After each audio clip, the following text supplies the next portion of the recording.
What's up, everyone? It's Bryan back again, Exact IT Cybersecurity channel here on YouTube. If you don't subscribe to our channel, please subscribe. Check out all our other videos that we've posted. We really appreciate your support. And today we're going to talk about some colleges that are under attack by cyber criminals. So let's get into that right now.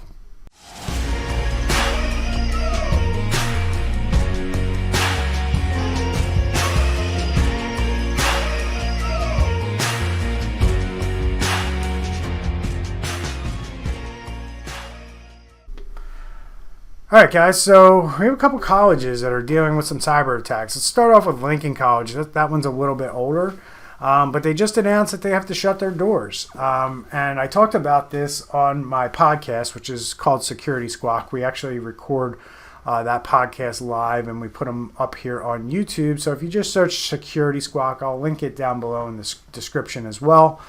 Security Squawk is the podcast that we talked a lot about it on that podcast, and it had to do with Lincoln College. This is a historically black university out in Illinois, and unfortunately they had to close after 157 years. They basically said that we couldn't survive the 1-2 punch of a ransomware attack on the heels of the pandemic.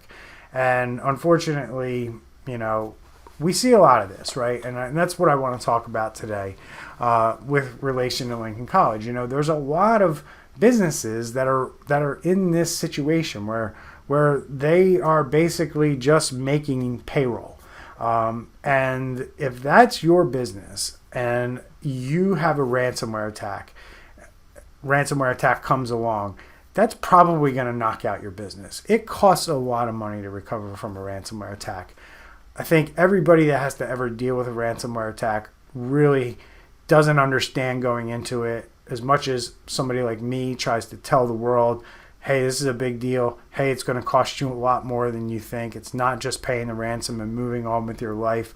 There's way more costs involved. The individuals that you need to help you are commanding sometimes $500, $700 an hour.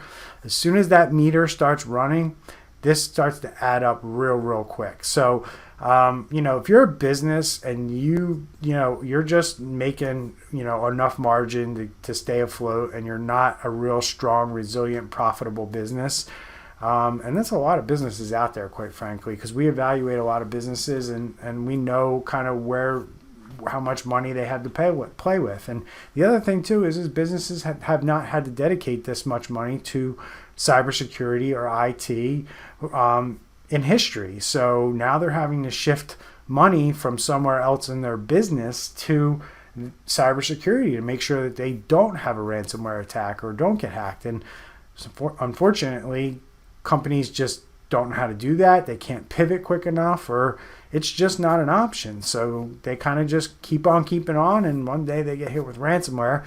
And as we see with Lincoln College and many other businesses around the world that get hit with this problem called ransomware, they go out of business fairly quick. So the other one I want to talk about is the College of Coastal Georgia. Now this college has about a little over 3,000 students. And its main campus is in Brunswick. It's just about 35 miles north of Jacksonville, Florida. And they released a statement today saying they are investigating and assessing a situation while working on a restoration plan. It is not known at this time when systems will be restored, the College of Coastal Georgia officials said in a statement. The college is using all available means of communication to keep students and employees informed.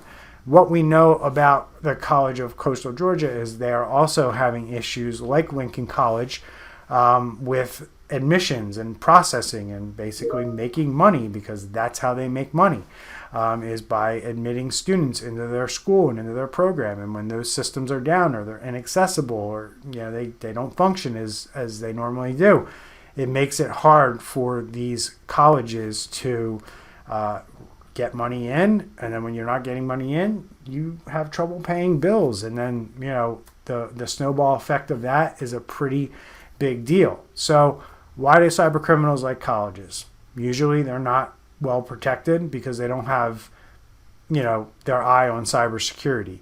They may think they're doing enough, but they're not getting good advice from cyber professionals like my company or like myself on what they should be doing properly, or they don't have a full cybersecurity plan in place.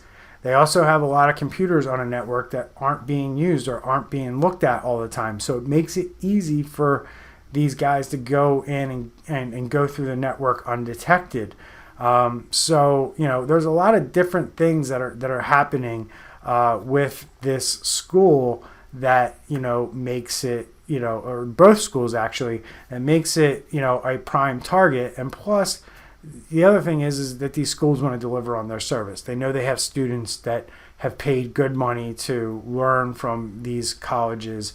And when you do things like this, you make it very difficult for them to even, do their core function, which is actually teach students and give an education. So colleges, schools, K through 12, community colleges, need to take cybersecurity more seriously. You need to start hardening your system. You got to start putting a cybersecurity plan in place, follow a framework, adopt a framework. You'll become more cyber resilient, and they'll move on to another school or another college once you make it too hard for them. But you make it easy for them, this is the kind of stuff you get. So see you in the next video. If you have any questions, comments, drop them down below. Take care.